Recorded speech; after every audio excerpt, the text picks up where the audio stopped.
Pause, pivot. Conversations are pause, pivot. Conversations are pause, pivot.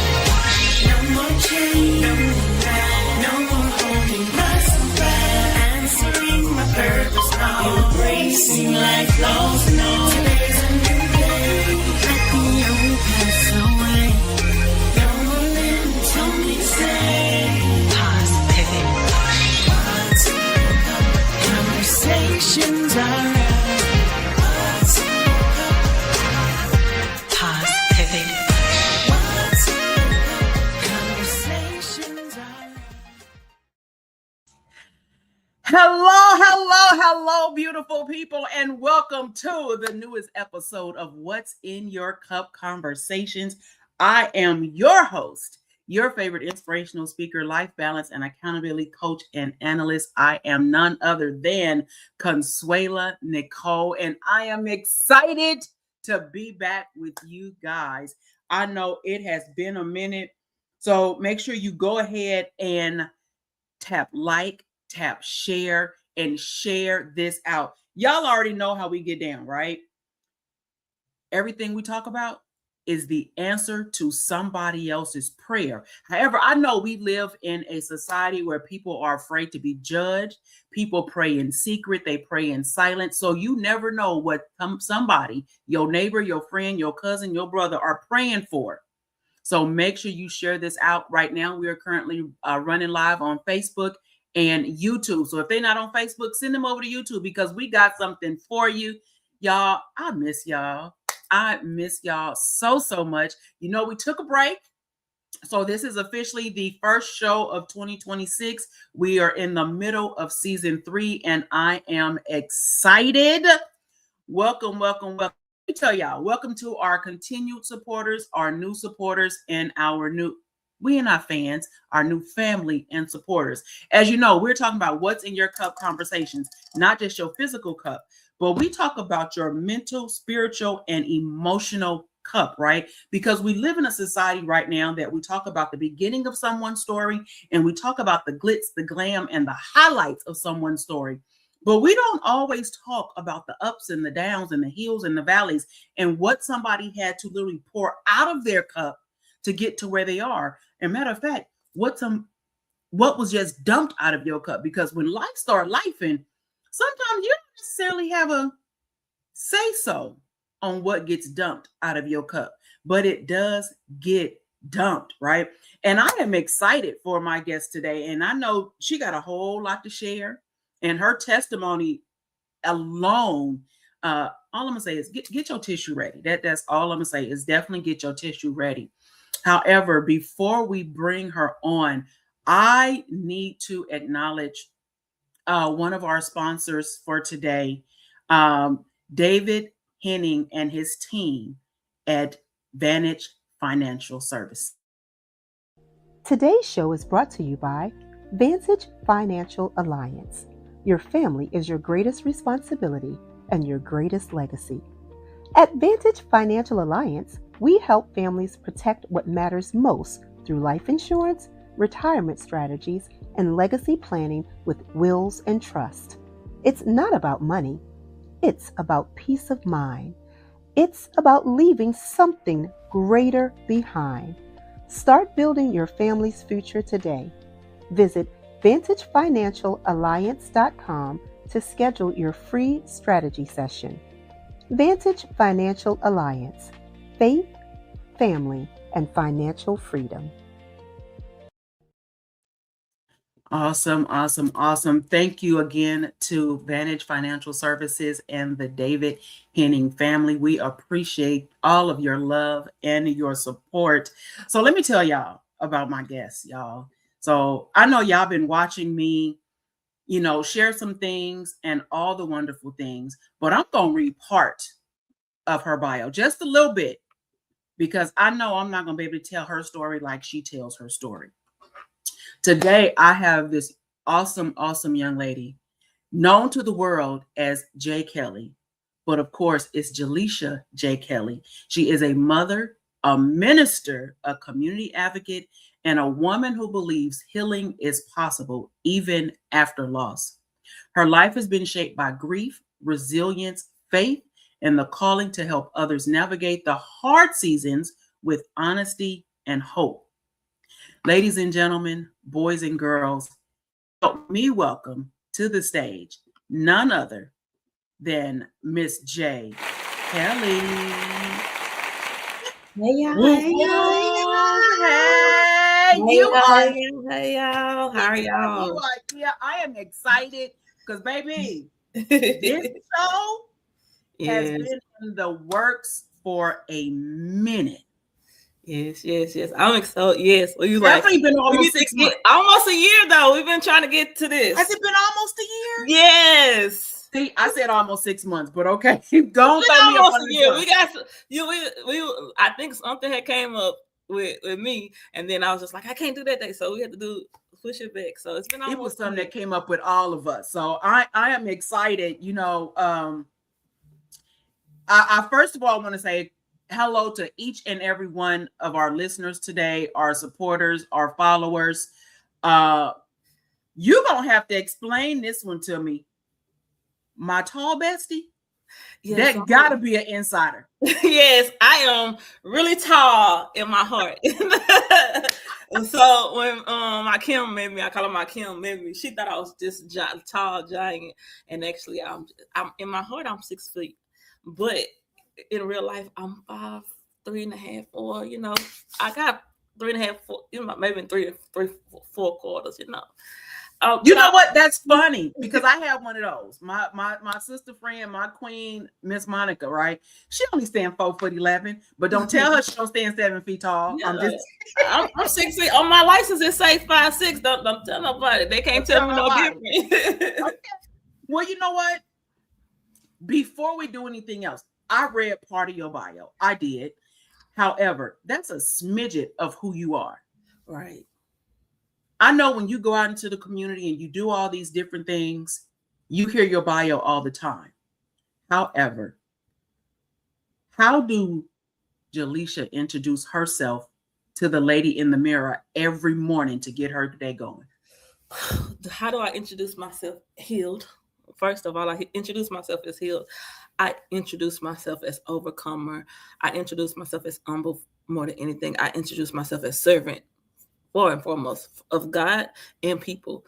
I don't nowhere I go, nowhere I'm at, I'm not serving, and in some capacity, whether it's I'm serving in love, whether I'm serving in actual action, whether I'm serving in just my demeanor, my presence, my aura, I'm always serving in some capacity. So if I introduce myself as anything, first and foremost, I am serving, because that's who God created me to be.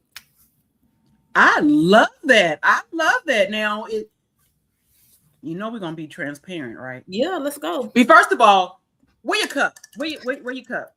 My cup is right here. Listen, and my cup say another level. So tonight, y'all, we're going to another level. Okay. We're going. I know what's in my cup. It's a little tea and a little something else. But what's in your cup right now? My cup got a little hot tea because I got a little cold. It's some honey in here, and it's a little bit turmeric in here. Oh, okay. It's all good. It ain't the kind that Jesus turned to water. It's not the water that Jesus turned to wine. There's tea. I'm not gonna say that tonight because Jesus didn't turn mine into wine tonight. Nah, he didn't do that.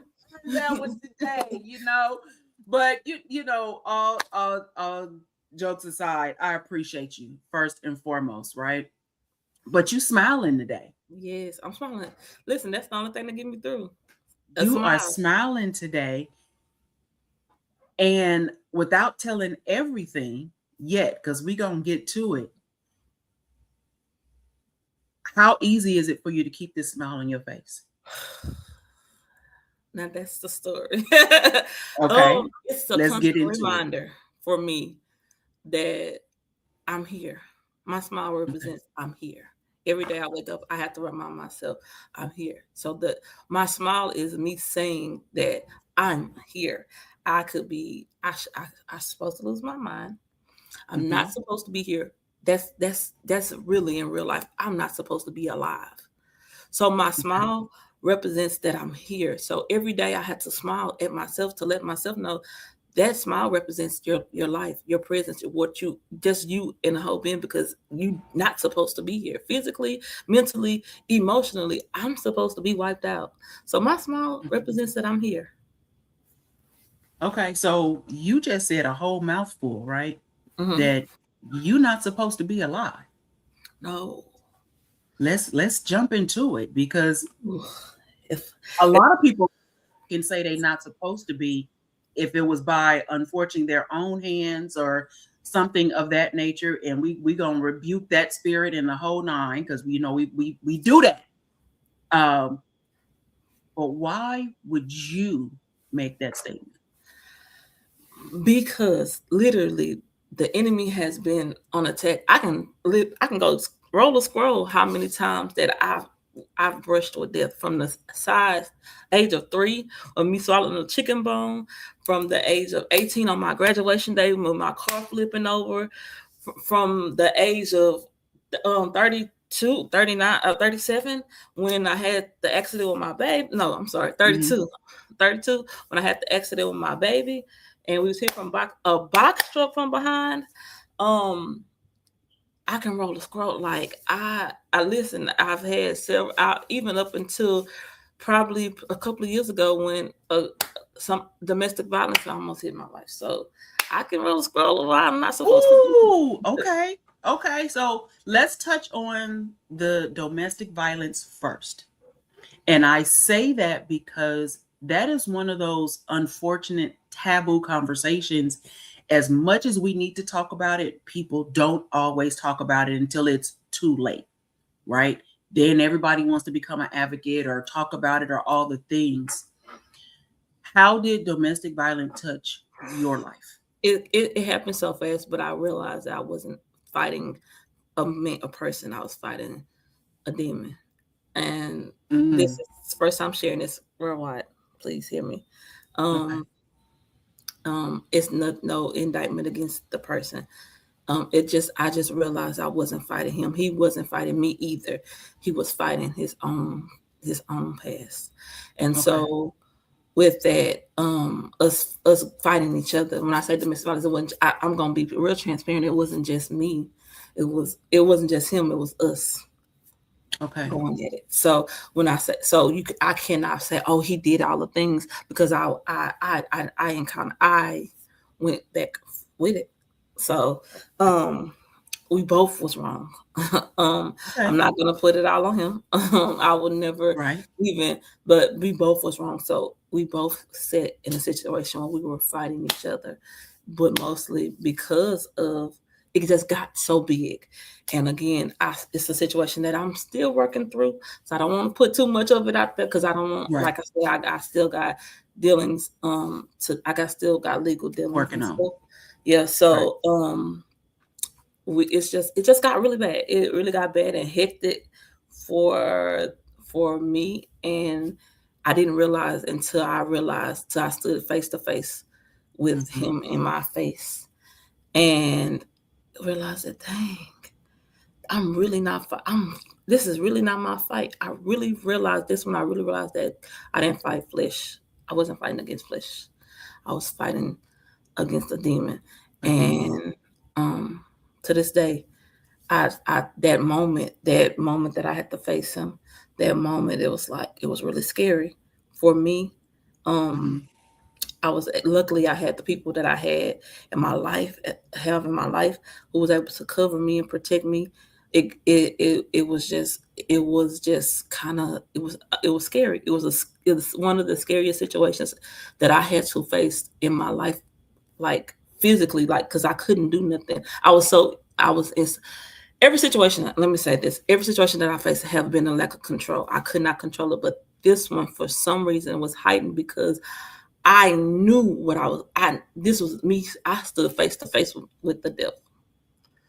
So every other situation, it was kind of like, oh, okay, this happened to me. But that situation, for me, I stood face to face with the devil. You know what? And Let me first say thank you for your transparency and your honesty. The fact of saying it all wasn't just that person, I also played a part. That's not something we hear at all, where anybody takes any part of accountability, no matter how little, how small, or anything of that nature. But domestic violence on any level could be hurtful to any and every party involved. So thank you very much for being transparent, not just with me, but with the guest and the audience of What's in Your Cup Conversations. But we're going to let that digress for now because I know it's still in active, but I gotta ask you this question. Part of your bio say you are a minister. Yes. You don't look like That's the ministers of today. Oh, that's the purpose. I wasn't called to the church. I wasn't called to the 4 walls of the church. That's the beauty of me. I had to learn that though. I had to learn that. I had to learn that I was not called to the 4 walls of the church. I mean, I was not. I was called to serve. And so my daily life is my ministry. Like I have to minister daily. It's not you won't see me. I mean, you will if the opportunity presents itself, but many people see me in the pulpit preaching. A lot of people see me preaching. I preach daily. I preach in conversation. I preach in encounter. Okay. So I don't preach a lot in the pulpit. I preach with encounter. I'm not. I will not tell anybody that I'm a 4-wall church preacher. I will preach on the platform if need be. But however, my life is my ministry. Like I'm a minister every day. Every time I walk out my door, if I can't be a servant and live who God called me to be, that's it don't matter. I can put on a suit, high heels. I can do it. Now I ain't gonna sing, but high heels. I try. No, I'm just playing. I can't sing. However, I will. I can put on the tie. I can dress the 9 and I can dress the part. But if my life not living it, then if people can't, if I'm not tangible to the people, Jesus wasn't in the pulpit. Jesus was out there. I'm out there. Right. That's what I'm about to say. So it's safe to say that you truly do meet the people where they are. Right. Right. You're not in the pulpit. Your pulpit is out in them streets. Mm-hmm. And you know what? That's whoever awesome. I encounter. Like I have to preach whoever I encounter, and I have to preach real whoever I encounter. I can't sugarcoat it. So I have to live it daily. My life daily tells a story. That's what I was. Okay. That's how I was taught. My life. That's how I was taught. Your life is the pulpit. Is your pulpit. I love that. I love that. Have you, so that wasn't something that you've been a part of your entire life? So listen. Or yes and no? Yes and no. So okay. I was raised by my mom and my grandmother. We were in church with my mom. We went to church. We went to church. I was in a 3 Sunday, 5 service Sunday baby, but I was a church baby, right? My godfather, he passed away, Reverend Raymond Hunt Sr. My godfather was a pastor. Grandfather was a pastor. I was raised, I love that man down. I was his baby, and I didn't understand why the bun was that bun. That was my papa. Can nobody tell me nothing about my papa? And because of that, it actually cultivated relationships for my family. And so I was in the church doing, like, I would do things. I was active in church and ministry and youth ministry. So my mom actually when I got old, like she would do youth ministry, which is one of my keys on my go-to. My mom, that's something I got from my mom. My mom did youth ministry, so she would put on plays in the church. So we was in the church, but we kind of, it was the same thing. My mom and them wasn't like my mom never preached. My mom preached, her life preached for her. her encounters Okay. for stuff. Okay. So we didn't. My grandmother was active in church, pastor, fluent pastor's aid person. But let me tell you something: the people on the streets, my grandmother was an OG. They was gonna respect Miss Rosie when she came and That got part. offering. She picked up offering from the people on the streets. My granny was a real OG. Stop it. Are you For serious? real. Now, all my life, she was real OG. Everybody on the streets had to pay offering to the church that encountered her. I kid you not. They paid their tithes. My granny was a person who could pull Like, I don't care if you the ain't in the finances building. to I'm church. coming to And she you. never was in the pulpit. Never was in the pulpit. They did So it how long did you run from this calling? all my life until after my baby died.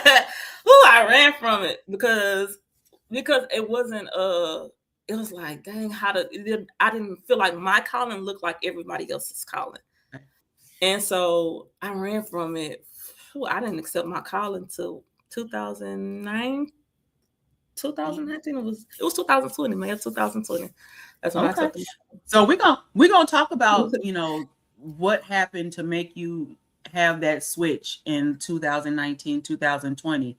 However, before we do, I'm gonna take a quick break, a quick pause, and we will be right back. No More Limits Accountability Coaching. Let me ask you something. How long have you been surviving instead of living? You don't need another inspirational quote. You don't need another plan you won't follow through on.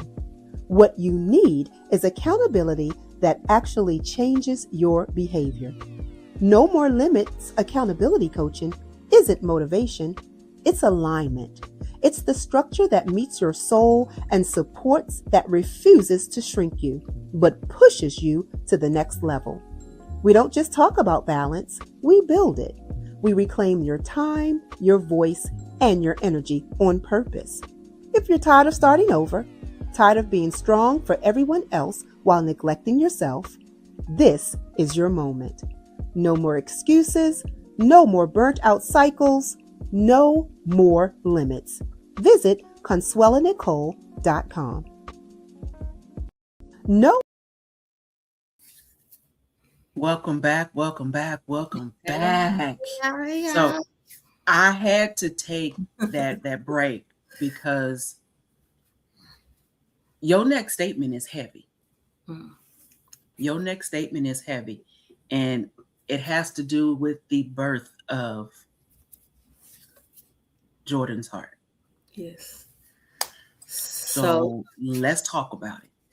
So in 2018, me and at the time I had 3 daughters. I had a 7-year-old, a 5-year-old, and a 2-year-old. We were doing our regular thing. We were going to doctor's appointments. Actually, my 7-year-old, she was I was leaving my doctor's appointments, heading to her doctor's appointments for her asthma. Normal day, regular day. This is what we do. We get on, I'm mommy. I was mommy, wife at the time. I was at peace with my life at the time. And then I left my doctor's appointment. I actually have a video on my phone where me and my girls, we was laughing, kicking caca on Snap. And then not even 5 minutes from leaving my doctor's appointments, getting blood work done and all other things, to me taking my baby to the hospital, to her doctor's appointment, which wasn't even 15 minutes away. My car malfunctioned in the middle of the freeway. Well, as I was trying to maneuver over, I had my hazard lights on. I was trying to maneuver over. There was a car behind me trying to help me maneuver over. I was trying to maneuver over, and here comes a box truck full speed. Could not slow down. Did not slow down. Instantly hit the back of my truck. And my SUV turned into a Corvette, literally, with my 3 babies in the backseat of the car. By the grace of God, my 2-year-old survived because my 7-year-old and my 5-year-old ended up laid on top of her. Their bodies ended on top of her. My 7-year-old, she didn't die instantly, but she died as soon as she made it to the hospital. But they tried to revive her until I was able to get to her. My 5-year-old she broke her femur. She was in a coma, and she suffered from a TBI, traumatic brain injury. Well, that was just the beginning of the journey. When I got to the hospital, they first of all on the scene they gave me morphine. Let's start there. They gave me morphine. When I got to the hospital, instead of them, they did a drug alcohol test with the light. My pupils were dilated. I do not drink. I do not do drugs. So, of course, if you give me anything in my system, I don't like to take medicine. Right. Anything in my system, my pupils was going to be dilated. Y'all gave me morphine on the scene. Immediately, I was in police custody. My family was not able to get to me. I was handcuffed to a bed, and they took me to protective custody. Well, with that being said, I had to then come back, and they could not pronounce my baby dead without me because I had medical power of attorney. So that was by the grace of God that they had to let me see her before she died. When I got down there, I'm praying. Now, mind you, at this time in my life, I had just rebirthed my walk with God. Like I had just started back going to church like I was supposed to. I'm heavy. Like I was at such a peace in my life. And imagine that we had in 2017 we had got our house flooded out. We had just came from living out of a hotel for 6 months. So we had just got our new house. Everything, when I say everything was going up for me, everything was going up. So then this happened. I lost my baby. And then we still had to go through services for my middle girl.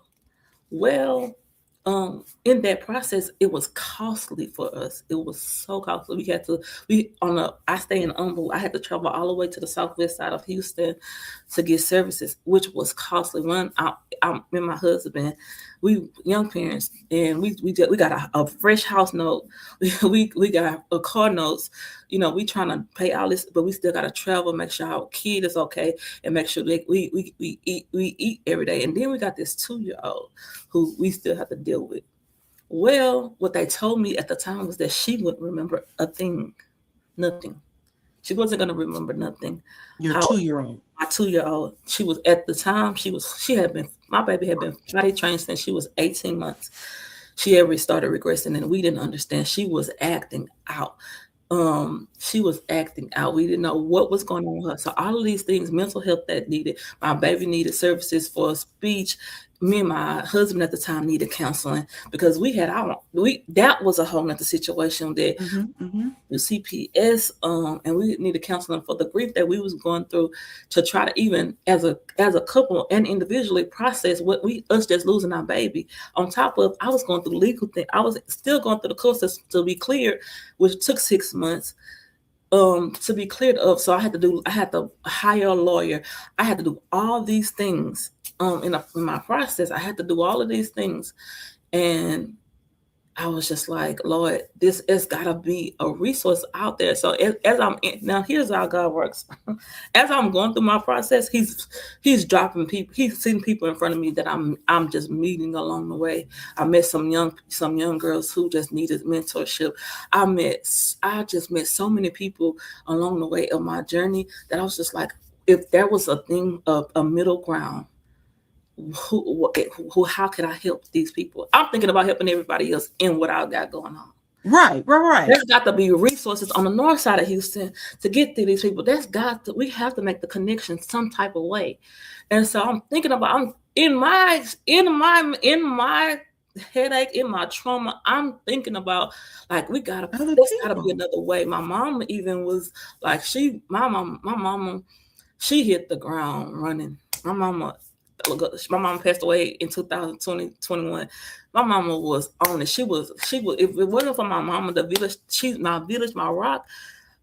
Me and my husband wouldn't survive. She had to move in the house with us because of CPS allegations. They were trying to say we was unfit parents. It was a lot. It was a lot.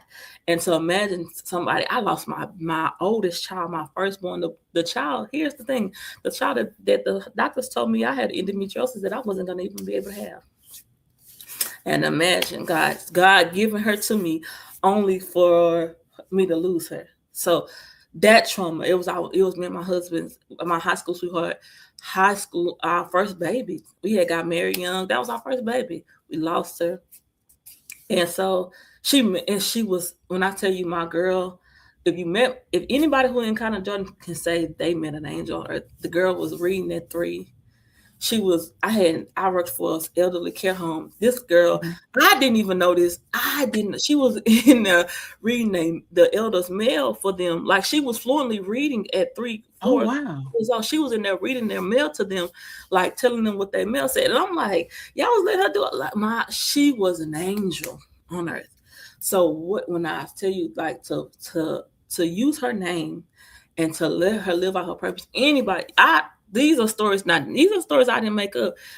These are stories that I was told at her funeral, and I'm surprised. Like, she did all of this. I didn't even know none of this. Like, I didn't even know. People were sharing their stories with me. From my 7-year-old.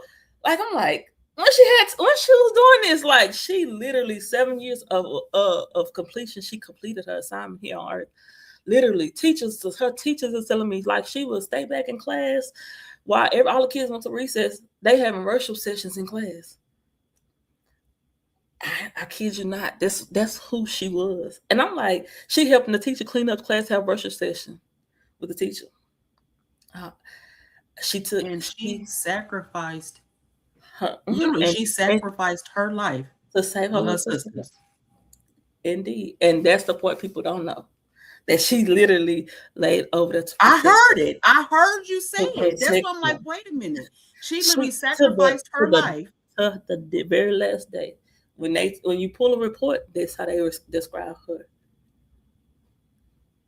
So what, like, I can't experience that type of angel and not live. Like, and then crazy part is the CPS workers told me, we was expecting you to lose your mind. And I looked at you, you really don't know who I serve, but it's okay. I know it's still. I still felt like it was more, even it was more for me to do. It had to be, because you can't put me in the face of things like this, and I don't come out like with a story. Maybe that's not just a story. That's a pure testimony, like, and so a testimony out of testimonies. Yeah. So I said Jordan's heart is gonna. So in 2019, I came up with the name because one of her teachers who spoke at her funeral we was initially talking about Jordan Smile. So you talk about my smile, Jordan Smile. I can show abundance of pictures that she from the baby. She was just a smiley baby, a happy baby, happy girl. Initially it was Jordan Smile, and then her teacher got up and spoke about her at her funeral, and she said, we talk about Jordan Smile, but nobody knows the heart that Jordan served with. And when I was praying about Jordan's heart and providing these resources to people, making sure they had legal, making sure that they had support, a village, so people who gonna stand with them even in the tough times, making sure they had mental health counseling, because here's the thing, these things are not offered when people go through trauma. They just say, oh, your baby died. Oh, somebody died. You just got to figure that out. Y'all family having turmoil, especially in our communities. Communities, y'all families having turmoil. Oh, y'all got to figure that out on your own. There's no resource for this. So I was praying about it, and I was praying about, like, Lord, what am I going to name this? And I said, Jordan's heart. I thought about that very moment. And she was like, we talk about her smile, but her heart was what led us. And I could not. That was the perfect name for it, George's heart, because she served. And I say, I thought I was a servant baby. My baby was serving at 7. If she did more than I did in 30 years of my life, in 7 years, I got to. In 7 years, I got to. I gotta change. I gotta do better. I gotta do different.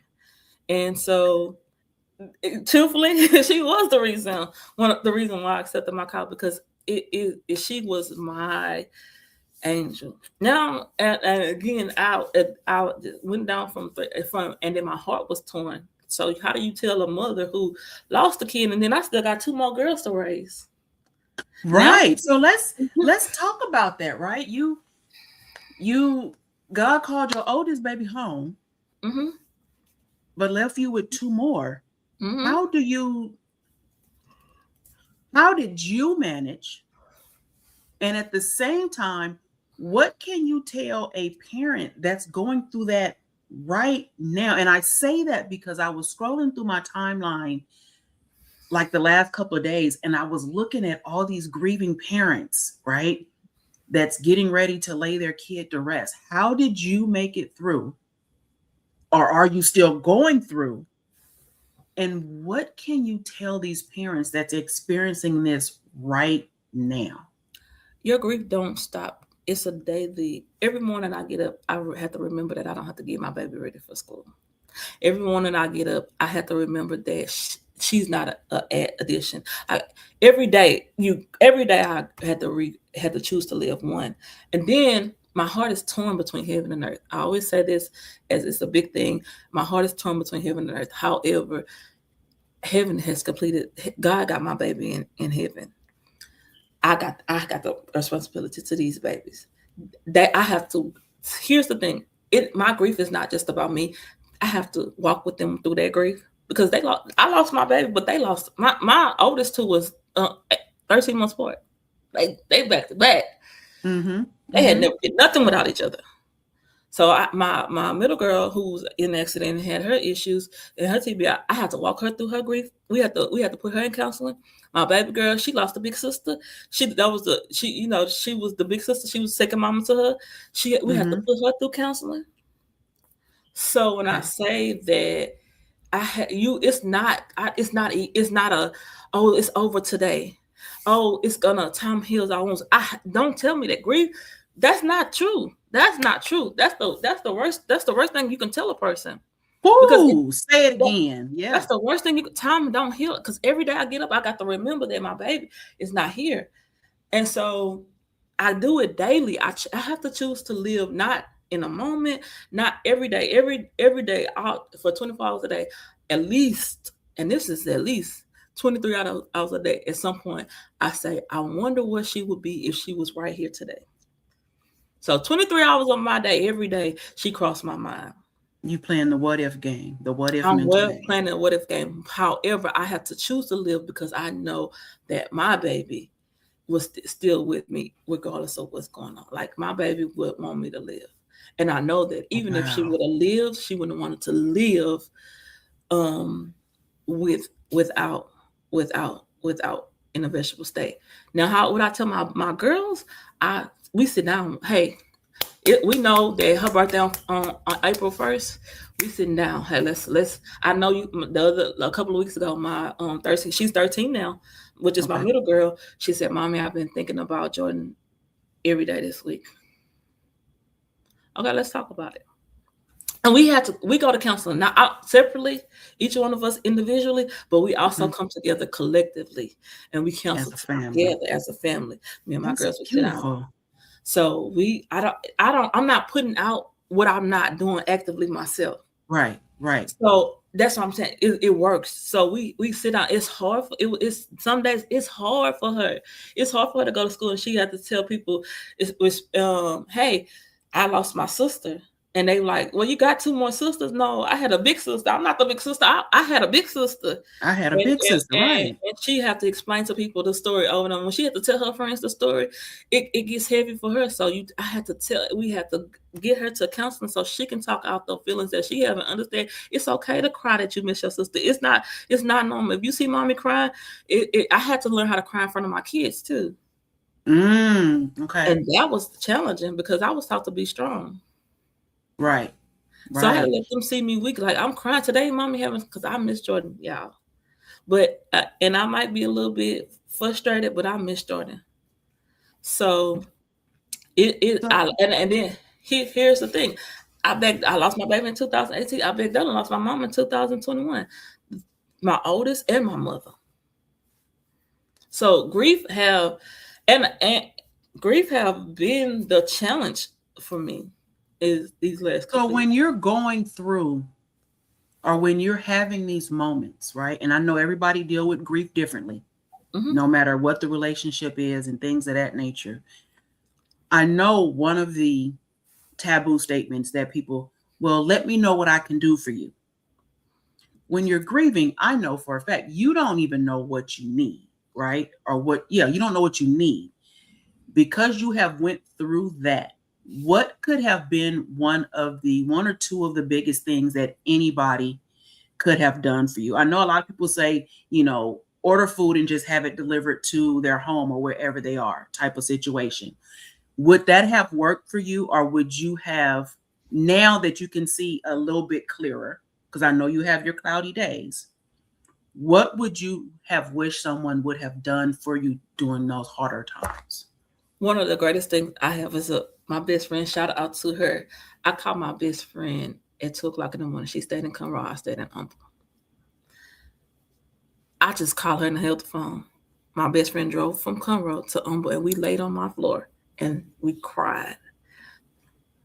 I didn't need nothing. I don't want you to. She didn't say nothing. And then she got up and she left. That was it. Sometimes your words can be more damaging than your presence. Mm-hmm. Presence to me meant everything. My mom, she would walk around the house folding clothes. And if I was laying in the bed, couldn't move. And I had days where I could not move. I was stuck to my bed because how do I get up and move? My mom would just fold clothes. I didn't understand, why is this lady folding clothes? Ma'am, go home. But she would come to my house and fold clothes. And until I was introduced to counseling for real, to be there with you, I needed somebody to be there with me. I had checked out on my babies. I literally checked out on my babies. I didn't even know how to even I couldn't even tell you. My sister, too, shout out to my sister. She told me one day, she's like, you got 2 more kids. But she wasn't telling me to be angry because I had a 2-year-old who mm-hmm. needed a bath. And I was just going with the flow. And whoever she take a bath, she gonna take a bath. Because I checked out. Yeah.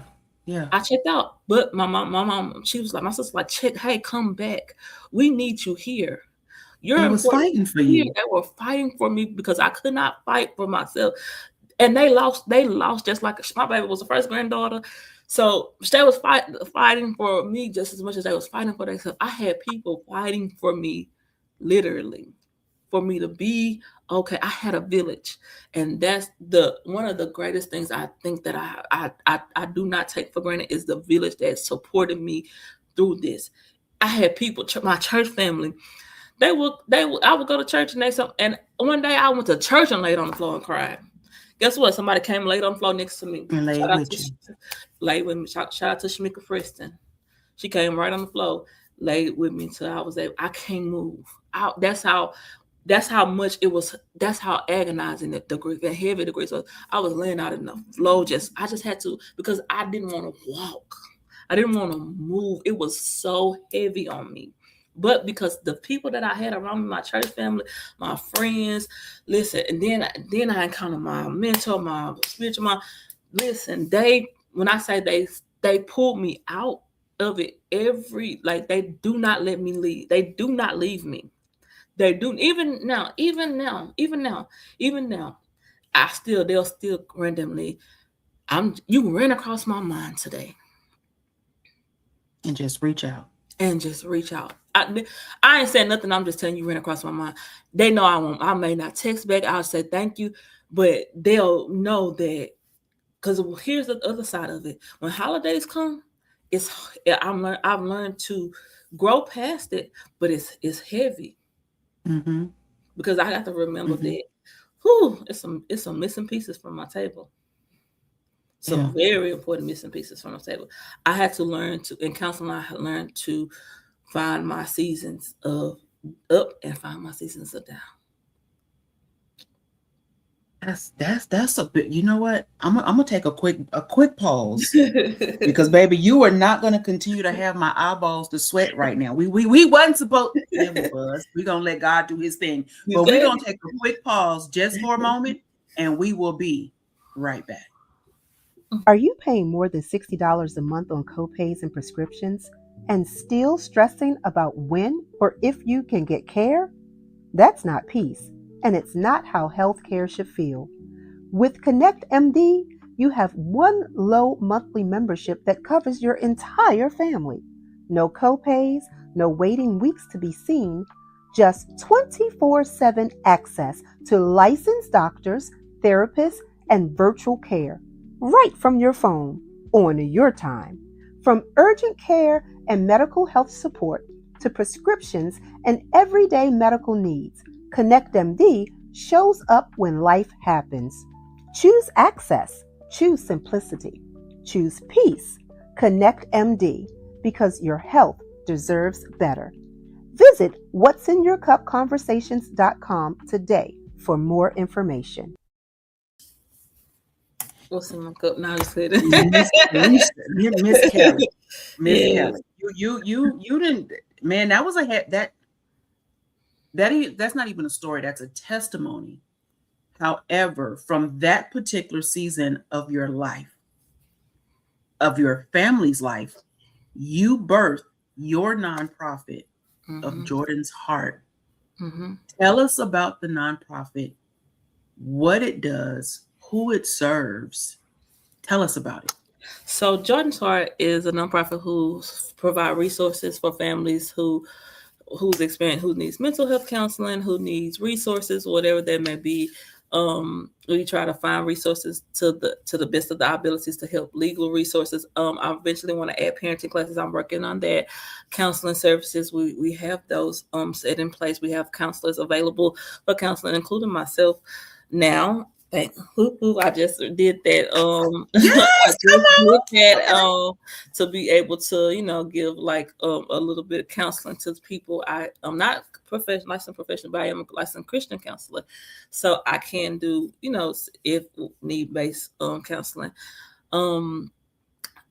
Any resources that we're, like I said, eventually we're growing. Right now we're just doing the counseling services, but I would eventually want it to be parenting classes, want it to be legal services. I want it to be all the things to resources, whether it's their physical therapy, after school care, whatever we can do to make sure families who experience traumatic situations have what they need when they go through.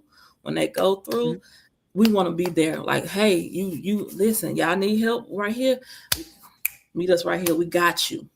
You need us you need somebody just to meet us to grief counsel you through this, what you got going on. Call me, we got you. You'll figure it out. We're gonna find somebody to get you through. It may be me, it may be somebody else, but I'm gonna find somebody who can help you through your journey. That's what I've been doing. Last year, we were able to help one young lady, and I'm so proud about it. For Christmas, we give toy drive, give back to families. That's one of my favorite times of the year. And then, of course, the family. First announcement of the year of the family festival, which resources will be provided. That will be a domestic violence person out there. That will be most likely a mental health services out there. We will provide on-site counseling, introductory counseling. Okay, wait. You ain't gonna just fly past that. You said this is the first announcement. First, say that one more time. You actually have an event coming up. Yes, on March the 28th, we have our second annual Jordan's Heart Festival. Last year was such a success. We had food trucks out there. Listen, them turkey legs, they're gonna be out there again this year. We had seafood out there. Everything was spectacular. But while we had good food, we had great resources. We had on-site counseling out there. And when I tell you that people was coming back and saying, listen, I went in that room and I ain't come out the same. Me looking at my calendar already. March what? 28th. March 28th. Okay. Mm-hmm.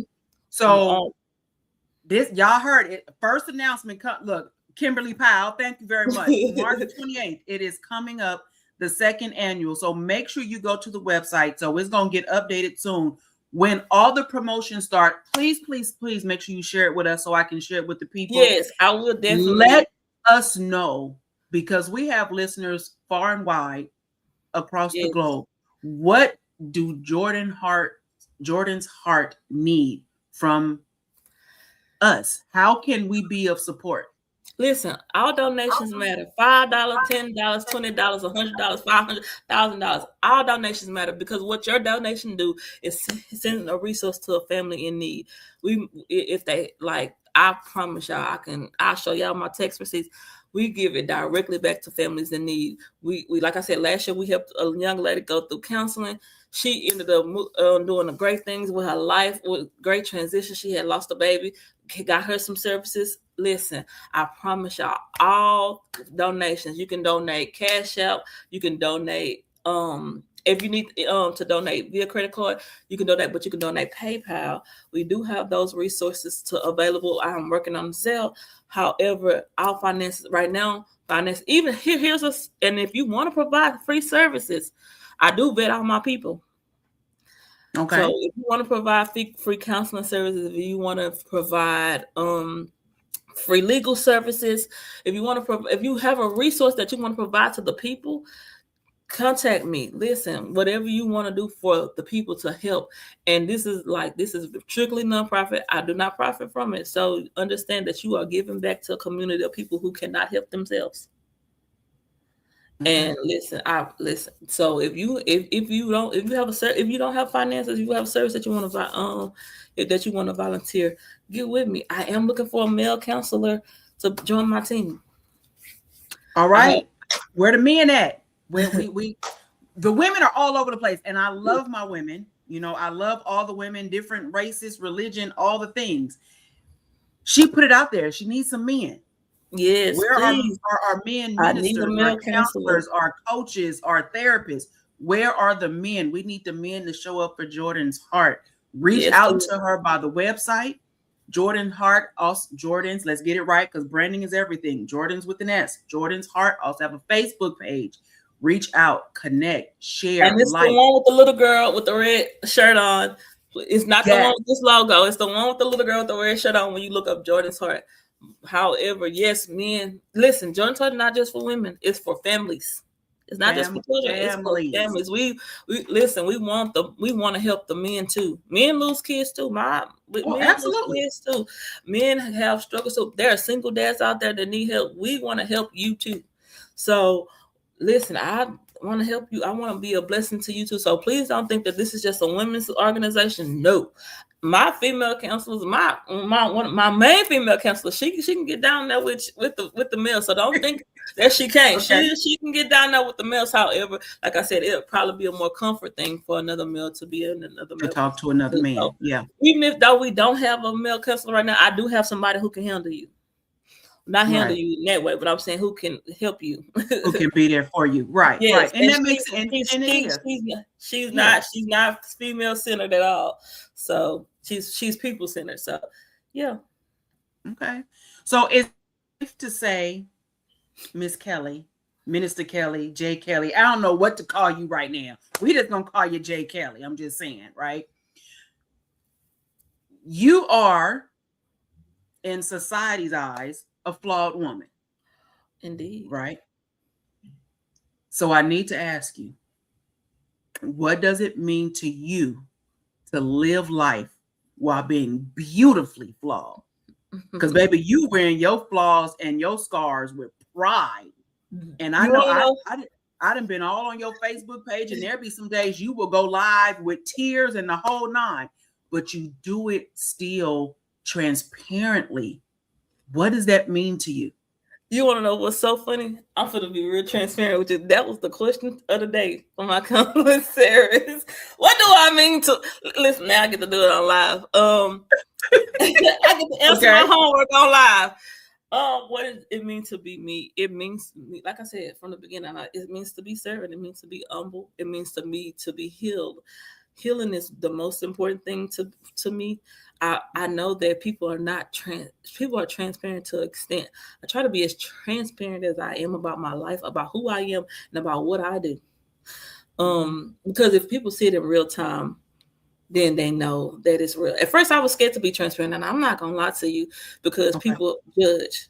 I was really afraid to be transparent. Very but much now so. in a place where my transparency is gonna heal somebody else. I don't want nobody to experience because that's a whole nother day for different. Grief tore up some stuff in my life for me. Right. However, because I had to heal, I am the most important thing that it means to me that I get to be healed. And the other side of healing, my transparency get to be healed. The other side of healing for me is looking up. I'm just to a place where I'm really like enjoying healing, but it's looking up, and I'm grateful for it. I'm grateful for like these walls, these transparency, these daily journeys help me see that healing is the most important. If you have a foundation of healing and God, you can do anything. Okay. Because you now know how to maneuver through life with healing. You can't, if you maneuver like with trauma, PTSD, grief, and all of that, it's sometimes dangerous to who the greater person that's inside of you. There's somebody greater inside of you that you healing must birth. So that's who I am. Like, that's what it means to me. Healing means the most important thing. God means the topmost, but healing means second most. Because listen, without it, I wouldn't be nothing. Them two things, and because, like I said, grief have tore up some stuff in my life. Yeah. Because I didn't know how to appreciate what I had. However, healing is. But you're still here. I'm still here, and I'm still healing. Healing don't stop. Healing is a journey. My baby been 2018. The accident happened. It's 2026, and I'm still healing. I'm still learning how to heal. And I'm still healing, not in a like, oh, this is my pain. I'm healing in a way that it's like, I know God got his hands on this side of healing. It took me a minute. Got it. You know he do. I know his hands. It took me a minute to understand it, but I do know that healing is necessary. To my journey, healing is important. He have kept me this far to show that healing works. There's a good side to healing. So like I said, there's a good side to healing. It's an exposure side to healing, but that very much so. It's an exposure side to healing, but that exposure, man. Yeah. And like I said, shout out. When you heal out loud, it makes you very vulnerable, right? So having that village and being able to stay prayed up, at least for me, it's a must, because there are times, and I know, there are times when you're going through some things where you can't pray for yourself because you don't know how to. That village is important, baby. I got the best covering on this side of Houston, and I'm so glad for it. Listen, I don't got the best covering on this side of Houston. Now, you might feel, but my village is super dope. From my spiritual mom to my sisters to my friends to my family. Like, they cover me even when I'm too crazy to cover myself. Well, I appreciate you being here. I do. We definitely got to bring you back. For one, I need more information about the second annual Jordan's Heart Festival event, whatever it's being called, so I can share it with the masses. I need to know how I can be a part, how I can be of service. There's some work that needs to be done. There's definitely some work. We putting a call out there for other organizations to be of service. We're putting a call out there for the male coaches, therapists, psychiatrists that can help with the men that are in need. Yeah, they can get help from a woman, but sometimes it's easier for a man to talk to a man. Right. Like she said, every donation count, no matter if it's $5 or $5,000. Options are available on the website of jordansheart.com. Make sure you like, follow, share, all the things. And I say that because this could have been you. This could have been your mom, your daughter, your sister, your uncle. It could have been anybody else. And one thing I can tell you, what you have just went through and what you shared, it didn't break you. It bent you, but it didn't break you. However, it definitely could have broke somebody else. So I want to thank you for joining us on today's episode of What's in Your Cup Conversations. Make sure you continue to like, follow, and share this video out. Even if you have to replay it, please do. And we will see you next time on What's in Your Cup Conversations. I am your host, Consuela Nicole. And I am Mrs. J. Oh, no, I'm just kidding. I'm just kidding. I